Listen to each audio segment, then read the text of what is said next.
I'm here for Flograppling again. I'm a reporter for one day, and today I'm here with the man, the myth, the legend, Roberto Cyborg. How are you feeling today, bro? I'm feeling amazingly good, you know what I mean? And how cool is it to have Mohamed interview you in the middle of the worlds? Fucking awesome, man. Just don't be laughing so much, bro, because I'll be laughing here, and then we're not gonna say anything It's so useful. good, it's so good. So, man, you are about to make your 9. birthday, right? Yeah, like next week. So, how are you feeling about that? I feel great, I feel great again. I believe it's a privilege to be able to be in Jiu-Jitsu for so long. The kids were always competing today. I think they're like 4 or 5 generations after mine already. You know what I mean? And everybody in the finals, on the semifinals, they were like brand new black belts who actually just came in, which is super cool, to see all of those kids emerging. And I feel blessed, I feel blessed to be still competing against them, here doing the thing I love and feeling good, because, man, again, like today I barely broke sweat. I could, do the proper strategy, and I'm feeling great. If everything keeps on the same rhythm, tomorrow we're gonna be able to take it home. Just so you guys know, just in case you don't know yet, Cyborg is in the finals of the Open Weight No-Gi Worlds 2019, and he's feeling great. He's still got his division to go, so now we want to hear from you. What are you expecting for the division 2? Again, like the division is kind of like an anticipation of the absolute, because I have on the semifinals of my division tomorrow Victor Hugo, which is in the final of the absolute with me. This kid's amazing, like he's up and comer. He won worlds, I believe, every belt on the absolutes, or at least at the brown belt that I know. And since he got to this black belt, has been competing at the highest level there is. I got an opportunity of competing against him on the Grand Prix. I got the better of him that day, and I hope to do the same here. Again, we're gonna have 2 opportunities of fighting him tomorrow, and it's gonna be amazing. So we're gonna fight him on the semis. I don't know who's gonna come on the other side. We'll have Vini and Popolo on the other semifinals. That's it, man. Again, this is a privilege. This is a blessing for me to be here. I believe I did an interview to Flograppling yesterday, and they're like, "Oh, you're here, you're competing again. Do you need to you feel like you need to prove?" I've passed that point. I'm not here to prove anything to nobody. I'm here to enjoy the moment, to do the thing that I love to do, put a smile on my face, and be able to, have all the crowd here watching a good jiu-jitsu and celebrating jiu-jitsu. That's all I want.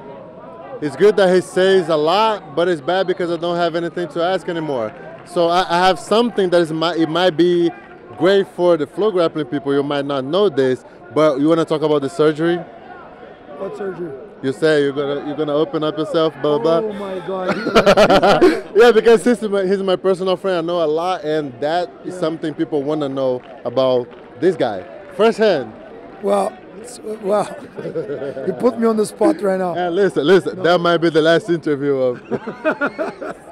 I'm just kidding. Go ahead, bro. No, it's because I have a heart problem that has happened multiple times to me.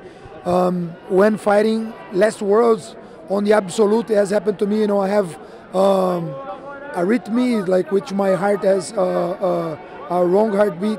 That gets to happen sometimes in the middle of competition, or when I'm tense, or when I'm stressed. Sometimes my heart just goes crazy, and it's like as I'm getting older, it can become dangerous. And I promised, I told Mohamed that I was going to, after ADCC first, that I was going to have my heart surgery.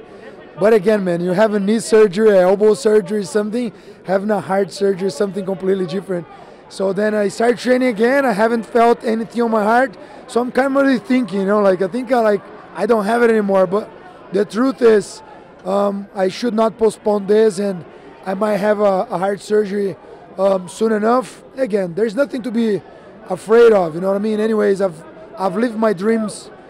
I've lived much more than I could ever dream one day with everything I have done in my life already.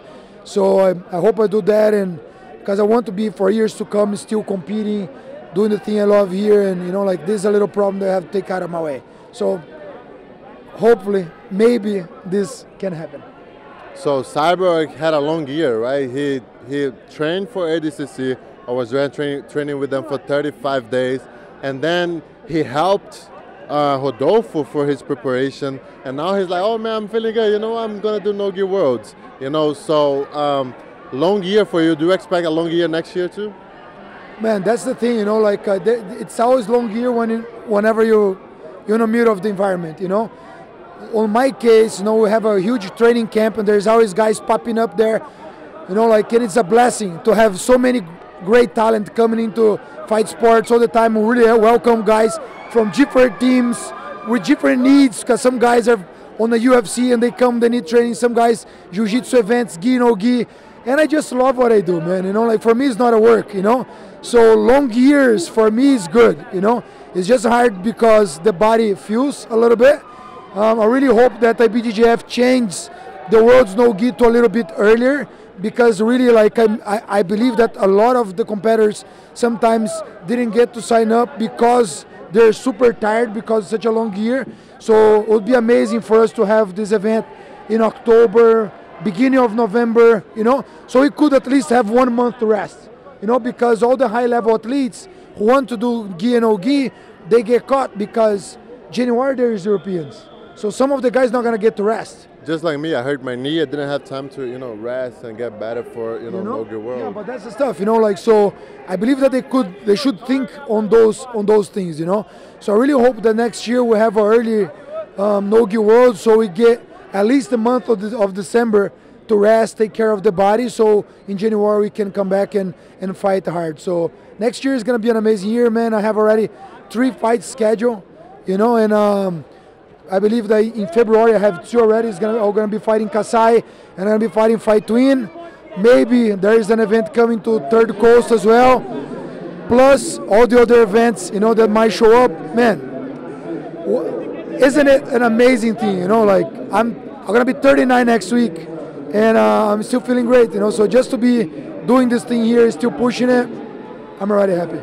One thing that I want to ask him, if you have time, of course, is that you fell short on the ADCC, and now you're here competing again, you know, proving, and you're in the finals, you know, and a lot of people when they lose, they're like, oh man, let me just train for 1 more year, you know, they don't, I don't know, for some reason they feel something bad about losing or whatever, and Cyborg's here proving that humans, great humans, legends, can win and still come back next month, you know, 2 months, and then be on the finals, you know. So what would you have to tell people, like, let's say they lost yesterday or 2 days ago, and now they're like, man, I'm gonna wait until next year to compete again? Of course, all of us want to win all the time, you know, like the winning feeling is something really amazing.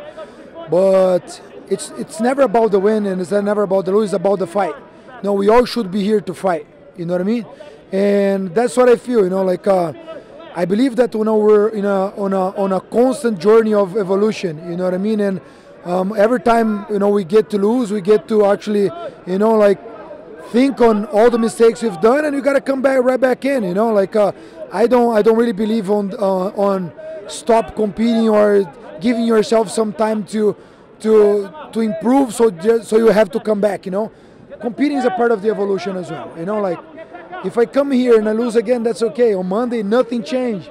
The training is going to be the same. My training partners are going to be the same. People I love is going to be the same. You know what I mean? So people sometimes just put the wrong values on the wrong things. You know what I mean? It should never be because of the medal. It should be because of the fight. It should be because of the love. You know? And that's what I'm here still. You know? I've lost so many more times than I've won in my life. So many more times. You know what I mean? It was never because of the medal. You know, and the more I grow into the art, the more I'm here, the more I know that the medals, man, I have probably like 20-something medals of worlds in a drawer in my house, you know. And the more I see this, the more I know that it was never about the medals. It's about the journey, it's about the friendship, it's about the bonds, it's about everything you create, isn't it? You know, like we're good friends, man. You know, like we've competed with battle, gi, no gi. That's it, you know, like, man, you came to my school, we trained together. It's about the friendship, it's about the love, it's not about the fight. You know what I mean? So I really hope that Jiu-Jitsu keeps promoting on friendship, keeps promoting love, keeps promoting this environment that gets people together.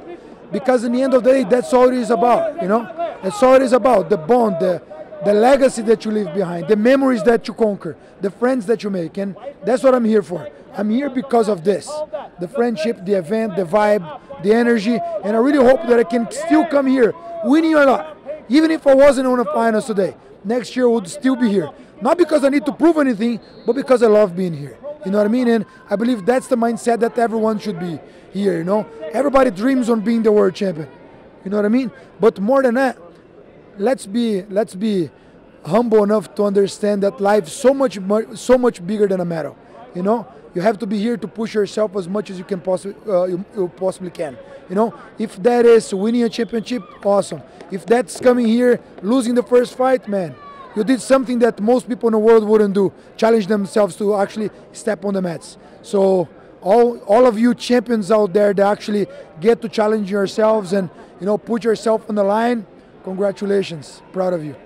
Yeah, the one thing that he says I think is very important is that if you lost, if you came here and lost, make sure you understand why you lost. Was it technical? Was it physical? Strategic? You know, make sure you know why you lost and then evaluate that, try to get better at it, and then come right back. And you're gonna make a lot of mistakes, a lot of different mistakes. You're gonna make huge mistakes a lot of times. But if you are the kind of person who is always fixing the mistakes, you're gonna get somewhere, you're gonna get super far. Thank you, man.